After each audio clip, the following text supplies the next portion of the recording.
কমলিনী কাঁদতে কাঁদতে মিঠিকে বলে, ওটাও আজ থেকে তোর নিজের একটা বাড়ি, ওখানে ভালোভাবে সাজিয়ে গুছিয়ে সংসার করবি।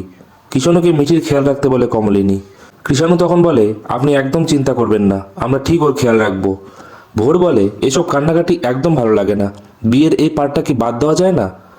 কুর্চি পিসি তখন বলে, না, বিয়ের কোনো পার্টি বাদ দেওয়া যাবে না, এটা এখানকার সংস্কার। বিয়ের পর বাড়ি ছেড়ে যাওয়ার সময় সবাই এইভাবেই কষ্ট পায়। বুবলাই কাঁদতে কাঁদতে মিঠিকে বলে, তোর সঙ্গে আগে কত মারপিট করতাম, এখন আর সেটা হবে না, তুই ওখানে খুব ভালো থাকিস।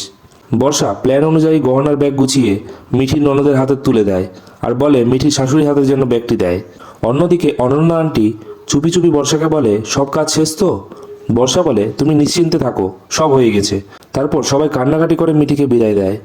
অন্যদিকে কৃষাণুর মা বরণডালা নিয়ে অপেক্ষা করে মিঠির ও কিষাণুর। কিষাণুর বাবা বলে, তাড়াতাড়ি এসো, মা লক্ষ্মী যে বাইরে দাঁড়িয়ে আছে। পরবর্তী পর্বটি দেখতে হলে অবশ্যই চ্যানেলটিকে লাইক এবং সাবস্ক্রাইব করুন।